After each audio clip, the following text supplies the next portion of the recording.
Alright guys, welcome to an unboxing.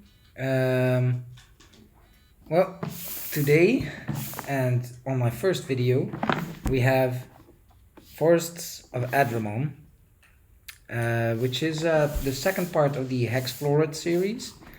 I've actually played the first one and I finished it as well after 7 tries.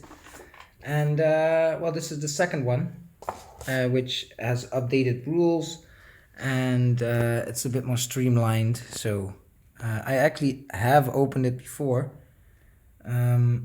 as you can see, because the cards are already what's it called, sleeved. So yes, yeah, I hope you enjoy this little video. And I'm also gonna do a playthrough. I'm not gonna explain the rules because there are a lot of them, and I just want to record a playthrough.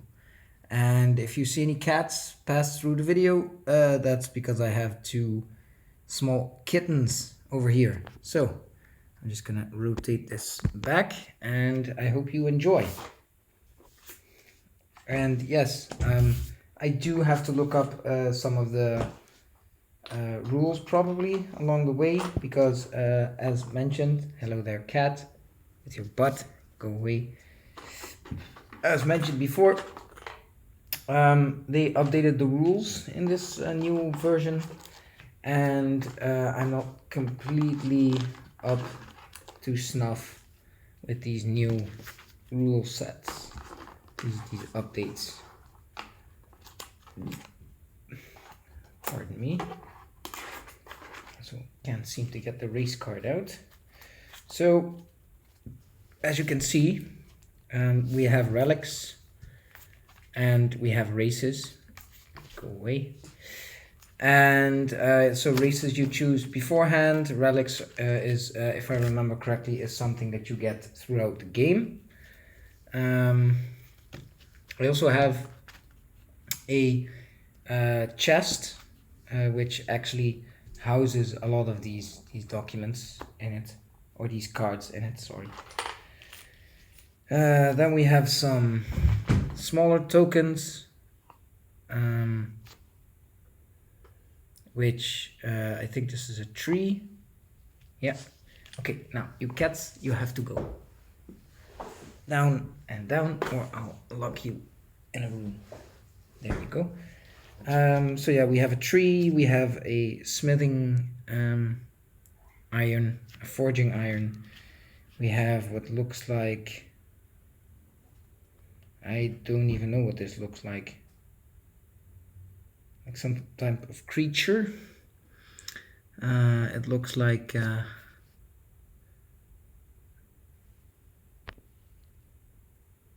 it actually doesn't. Okay. It looks like that's the head and that's the feet, and these are like tiny arms, but you know, who can tell? Then we have these things, which are guardians, if I recall. And these grow in number as you play a round. Then we have, actually, I can't remember what these are, but these are, I think these are like quest tokens, because they have the hex sign on the back, and hex signs usually mean that if you encountered it, then you can turn it around and it's logged as finished. And yeah, this looks like it's some kind of relic icon. And there's, yeah, so you will see there's a lot of these tokens that signify a lot of things. I'm just gonna take them out here and put them aside for use later in the game.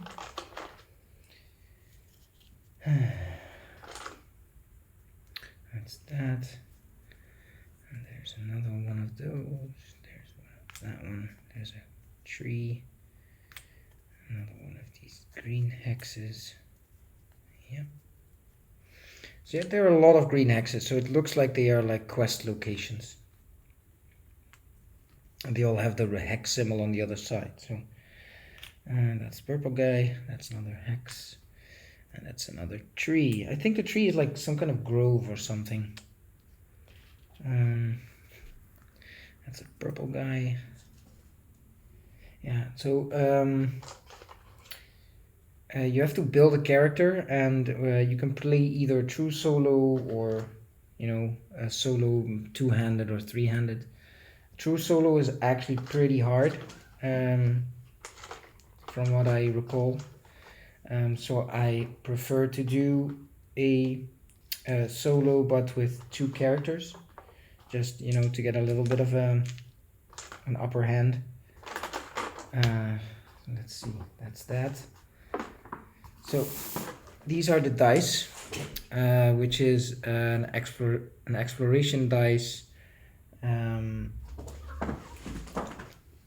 Yeah, there's an exploration dice, a food dice, and a wonder dice. And yeah, the meaning of these dice will come into play as you play the game.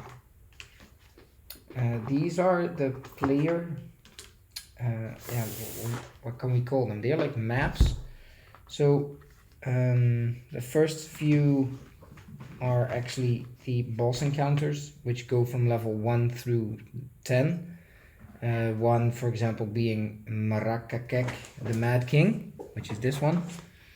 And number 10 obviously being Adrimon, the female magus or magi that you have to defeat to finish the game. We keep those aside because you encounter those as you go through the game. Then we have the battle map, which is actually the most important map or mat of the game. It gives you your your sentinel counter, or your basically then it's your timer. So each round you tick one hex field, and when you filled all the hex fields over here, you place one of these sentinels, which was these, or guardians, or whatever they were called. They are actually called sentinels. And then you clear that field, and then when all sentinels are into play, I think Adrimon will become activated. It's called the Fate Cycle. Then we have the favors, so that means that besides being harassed by cats all the time, because, you know, they're young, when you go to a shrine, you can get favors from that shrine, but you can only have one in effect at a time. And I guess this is the one that is in effect, and you can tick it here. That's for escort missions.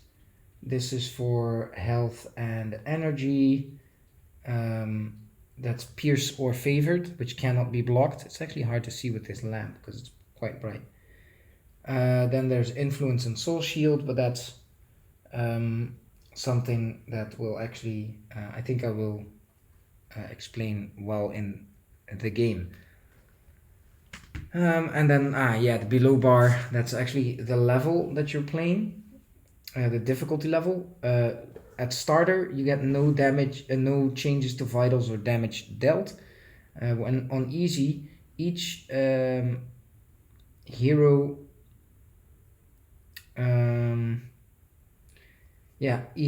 each opponent gets +5 to their health per hero. So if you play 2 heroes, they actually get +10 health, and they get +1 damage. Then moderate is +10, 1 damage and 1 skill roll penalty, and the bosses gain passives. Yeah, so and these just increase as you go up. As you can imagine, epic that gives 80 health per hero to a single scrappy enemy is going to be quite hard.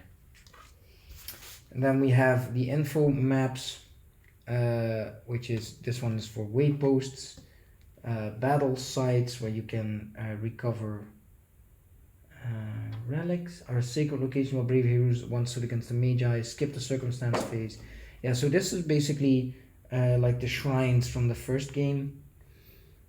And this is the turn order map. This is an explanation on the enthralled cities. So once I have to read up on the rules exactly, but once you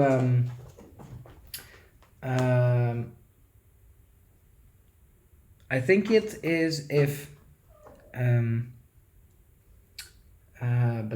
skip to enthralled cities are dangerous places. Filled with violent heroes may search for gear in these locations. Each hero decides whether they team up as a group or control the city alone. Each group rolls their skill dice. I think these come into play when either the magi is spawned in, but I don't think so, or it could be when a sentinel is spawned in. Like when you increase the fate cycle, I think that's how a city is enthralled. There's another game turn, and let's see, Elwyn's Grove. Yeah, so these are actually, yeah, grove items where you can buy stuff, and you can harvest items from those grove sites. And these items, once again, they can be used to buy stuff from the grove. And then that's those. We keep those aside as well because we need those very often. And then these are basically rolls that you can use. Each role has a different way of play. We have sappers, we have assists, strikers, we have a utility, a healer, and I think, sorry about that, I think we have another type that is like a fighter or something, or a damage. Can't exactly remember what that was, but strangely enough there isn't one in these in this build or this version. I don't know what I'm going to play yet. I haven't looked at the rules. I will before the next video. And but before that, let's continue. We have the 3 decks, and these 3 decks basically represent how you get through the game, like how you get like quests and items and upgrades and stuff like that. So we have the plus, which is the upgrade deck, and I'll just give you, because they're sleeved, they don't actually really fit into the box, which is quite annoying because I like my things to be sleeved. And it's also weird that they haven't thought of that, because unsleeved, there's actually quite a bit of room in the box as well. So I don't exactly know why they didn't just make the box just a little bit higher or a little bit bigger. But yeah, these are upgrade cards, and they have like, yeah, it upgrades along all of the skills and basic stats. So here you get 1 health, here you get 1 attack, +2 explore, +3 total. Distribute this bonus between any of your stats, so you get +3, but you can choose yourself where to add that 3. Those 3, you can add 1 there to one and 2 to the other, 3 to one, 1 to each. You know, yeah, you get the gist. So that is one deck. I don't know what this is here. That more? Oh yeah. So apparently there's more. Yeah, and that's a bit of a problem. With the size of these decks is that because they don't fit, the storage is not that great. Yeah. but I will find a way. Like I said, I have the hero's chest. They might fit in there. I don't know. This is the quest deck and the relic deck. There are quest and relic cards in this one.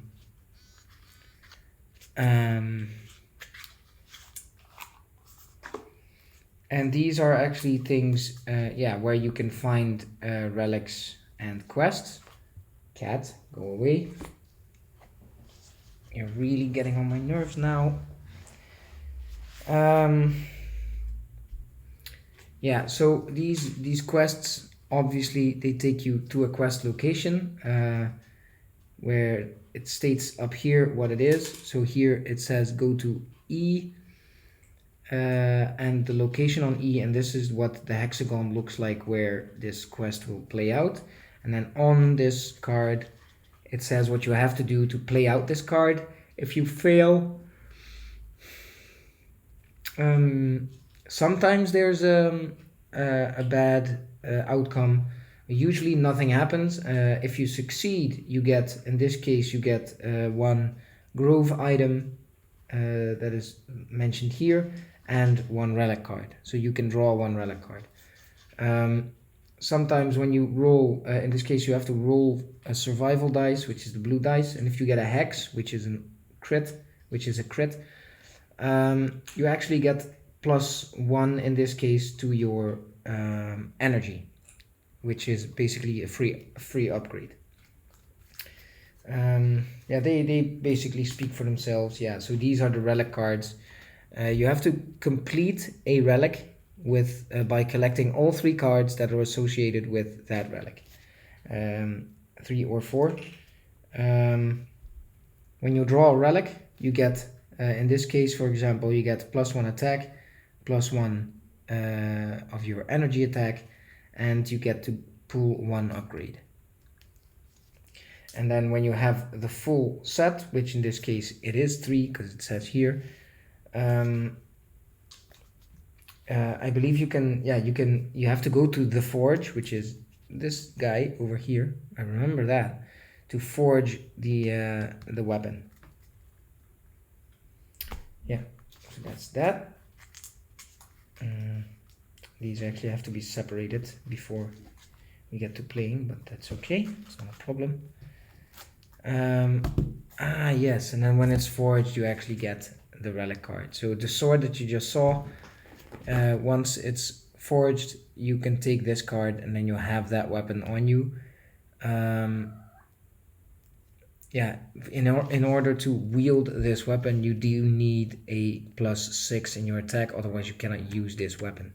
And then when using it, you actually get a +5 on top of that. So if you have a 6, you get 5 on top of that, to a total of 11 in your attack bonus. And then finally is the circumstance deck, which is basically bad news. So each time you do an explore, and if you start to wander, which is bad news because it means you basically lost track of where you're going in game. And when you start to wander, you encounter random things on your path, which are these cards. And these cards, so it can be anything from fog to enemies to like weather changes. There's events, treasure. There's a lot of things here. They range from beneficial sometimes to bad news a lot of times. That's basically it. You pull these cards in a series of 5, and then when you've finished one of them, you have to draw a new one in order to refill that line of 5. And when I show you the actual map or the start of the map, you will understand like how to draw cards and where to put them and in what order and why. So let's close these off. I'm gonna have to find a new location for those cards because this isn't really a good way of storing them, like half in there. Then we get to the map. And as you can, well, so HexploreIt is a game of hexes. And obviously that means that your game board is also made of hexes. And your game board is actually made up of a bottom half and a top half, which are, this is a bottom half. Is that the correct one? Yeah. And then we have a, oh, this is actually the bottom half. Is that correct? Yeah. So this is the bottom half,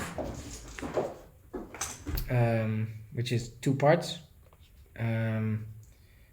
This we get to later. Here you can put your stack of your chips, like the tokens, to keep them when they're not in play. And then we have the 4 locations where you have to lay out your quests. So at the beginning of the game you lay out 4 quests, and sometimes they are like quest lines where you have to put out 1, 2, 3 cards, and then you have to finish out all 3 cards in order to finish that quest and get all the rewards for that quest. Or in this case it's called destinations. So yeah, so this is where you keep the destination stack, and 1, 2, 3, 4, or the other way around, is where you place those 4 cards. And then on the top hand side we have the circumstance side of the deck, where again you have spaces to put your tokens of your grove, your blacksmith, your relic locations.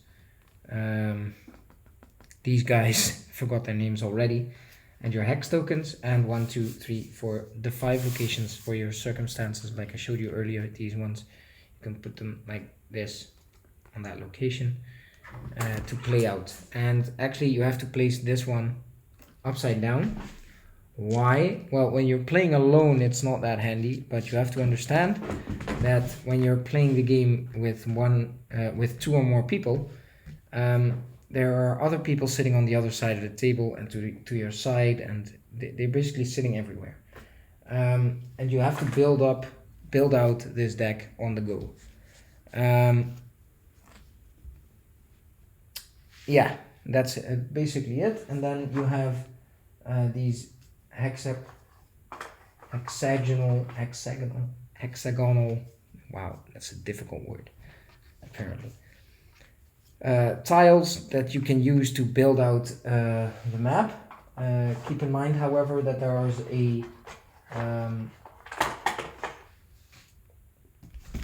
there's 4 pieces of tiles that you always have to use to set up your initial map, and then there's a few of them that are these that you use to build out towards the sides.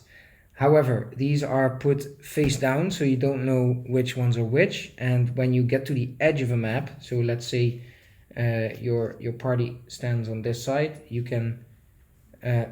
have to make sure that all sides of the hex that you're standing on, so if I'm standing on this one, all 3 sides of that hex need to be in contact with another map. So you can use that to your benefit, and you can say, okay, when I have this one standing on that corner, you can actually say, okay, I'll add one here, and then I'll add another one to the top. So then you have 2 tiles that are actually explored. Or you can obviously, well, say it like this, but you cannot add one there. So then you will have to take the smaller ones, which we also have. This one, for example, you can actually tuck that right in there. Now these tiles, what do they actually mean? Well, they mean a lot, but they also, so they have the letter, which is, in this case, that's a J, and these correspond to your quest locations or destinations. So the E that I showed you earlier actually corresponds to the E tile, and then on that E tile there's a hex that looks like this. I think it was in this location. Maybe I can find it real quick to show you what I mean. That's M, that's K, that's E. Yeah, see, like I said, there's a a tile in the exact spot that the card said it was gonna be. It's probably not the top one, right? No, it's not. So yeah, I can't show you, but if you remember, that was the one. And it has the E. So when you draw this card and the E is out, you can place your destination token on that location, and then you know, okay, there's an ongoing quest on that location.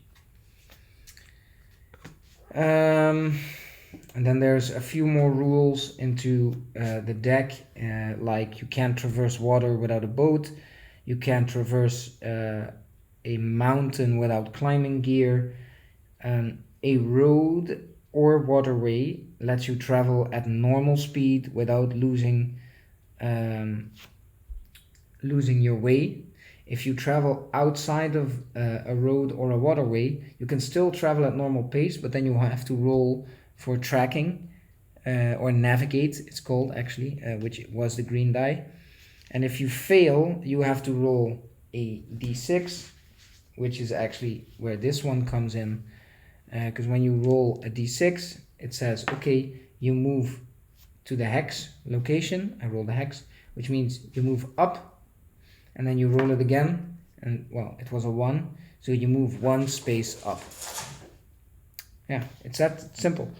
And then you have to draw a, because you weren't traveling on a road or waterway or cautiously, which is moving only 1 square, you have to draw a circumstance deck, circumstance card. And you can't just randomly draw from the top. When there's 5 cards, you actually have to roll the hex dice once again. In this case, I'll roll the 3, so you pull the card that is on the number 3 stack from the circumstance. If you recall, there were 5 locations, so 1 through 5 is 1 card from that stack. If you roll a hex, you probably guessed it, you pull one immediately from the deck, so you don't know what you're gonna get. But it's all still random. You never know what you're gonna get. I mean, you can read the 5 cards beforehand, but you still have to roll for the one that you are actually getting. Okay, so that's for the hex tiles. And then for the starting tiles, like I said, there's 4 standard tiles. Let me just get this out of the way here. I'm sorry for the camera setup though. I don't really have anything set up yet to do a proper top-down camera. Actually filming this with my phone. So, and then there's the standard, or not the standard. These are the starting tiles that you're going to use for the map, and they actually have a in the storybook or the rule book. There's a way that they say you have to put them on the table, which is, if I remember correctly, it's like B, A and B at the bottom, with the long parts outward, so to that side. So you go like this, and I will pick up my camera in a second so you can see. And why did they do this? Well, because when you will see in a moment, this is also how the roads connect on these tiles. So now when I will show you, yeah, I think that's correct. Yeah, so let me show you real quick. As you can see, when you look here at these roads, they actually connect scheme, because this is one tile, and this is another tile, and the road actually travels over here, there, and then goes up here. So this is how the main board is laid out at the beginning of the game. Keep in mind, you're free to place the boards wherever and in whatever which way you want to place them, but this is just the suggested placement for an easy start. You're just gonna make it harder on yourself, and yeah, that's basically the sandboxiness of this game. You can put whatever you like on this board. You can make it as hard on yourself as you want. There are some rules on how to start with a character, on what bonuses you get, what cards you can draw, how much money you get, how much food you get, because there's also some food involved in that you have to you have to roll your survival, and if you fail your survival, you actually have to eat. If you don't get any food, you start starving. If you starve 3 days in a row or 3 turns in a row, you die. And getting back from the dead in this game is nigh on impossible. It is possible, but there's the items to get them are either really expensive, or on a draw they're like quite rare, because you also need to get to the grove and stuff like that, all the while battling enemies and encounters. Now, while you're playing this game, as I said, you draw from the circumstance deck. Now, let's say you encounter or you start moving and you didn't move cautiously, and you have to roll on the circumstance deck, and you draw, I don't know, a boggart or whatever it is. Yeah, a boggart, which is a level 1, which is doable right at the beginning of the game. Now, in your circumstance, you actually have to fight them. If you moved cautiously, you can choose to fight them. If you don't, I mean, it's not really something special, but you do lose out on the gold that you're gonna get from defeating this enemy, some of the grove items that you're gonna get. And you actually do need gold, because the gold you can use in cities to upgrade your character. And basically you can upgrade all of the stats by buying into them, and each stat has a hex around it, and each hex has a value in it, and in order to upgrade once, you have to pay that value and then cross it out. So the Soul Reaver, which is on top, and I like Soul Reaver, the game. So you have your attack ability, and let's say it's a level 2, because that's here, that's your basic stat. Your starting stat is 2, and then it says 4, 5, 6, 7, 8, 9 on each one of the sides of the hex. Now, in order to buy a level up in a city, your first one costs 4 gold. Okay, so you pay 4 gold, and then you have a +3, or you have a 3 on your attack. Yeah, that's the first upgrade. When you go and then you cross out that 4 with a pen, this one, which is removable because these are all laminated. And then you can use, because that was 4, then the next up is 5. You can use 5 gold to upgrade another time to 2 + 1, 2, which is 4. And this goes for all of them. This is 4, 5, 6. This is 4, 5, 6, 4, 5, 6, 3, 4, 5, 3, 4, 5, 3, 4, 5. And your health is, and energy, actually, they start with 2. So they are the cheapest ones to start with. Are they the best ones? It's hard to determine. The other game before this one, which was Valley of the Dead King, I believe. Yes, it was absolutely necessary, because the final encounter, the Dead King, had 150 health, which is a lot, considering you start with 4 on your main character. So yeah, you definitely need those health upgrades. So I believe that's like in a nutshell how the setup, well, not exactly the setup, but what's in the box. There's also a storybook that you have to read, or you can read. I mean, I really am a story guy, so I like stories in my tabletops. So whenever you reach a city or an encounter or one of the numbered hexes on the board, there's also a story associated with all these locations, which is actually pretty cool. There's like a small story in there. And then obviously there's the rule book that's in there, and that's about it. This is the grove of the Magi, and at the beginning of the game you roll a dice to say where it's going to be placed. I thought of painting it, but then I decided not to. I don't know why. I mean, I've painted minis in the past of my board games as well, but I just yeah, I didn't really feel like painting this one. I don't know how long and how often I'm gonna play this game. So, and then there's one mini. This represents your entire group. In this game, your group doesn't split up, so you only need one mini. Yeah, actually this one looks like the Magi. So, is it actually the Magi? It might be. It might not be. Well, seeing that I have the other board game, it also had a mini, so I can use that one as well.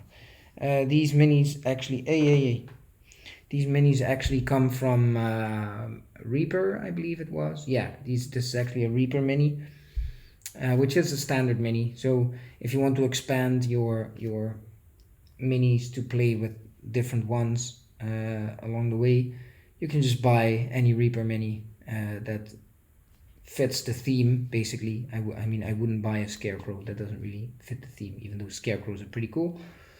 And you can use that on this board, but keep in mind you always travel as a group, and you don't really split up in this game. So that's about it for the what's in the box. It's been quite a long video. I didn't expect it to be that long, but yeah, stay tuned for a playthrough with hopefully a better camera position, maybe a bit better audio as well, because I do have a good mic, but then I have to sync the audio with the video, and I don't really have software for that, so I don't know exactly how I'm gonna fix that one. But yeah, without drawing it any longer, thank you for watching this video, and I hope you enjoyed watching this and listening to me ramble on about well, Forests of Adrimon, the second volume of the HexploreIt series. I was gonna say goodbye and see you next time. Bye.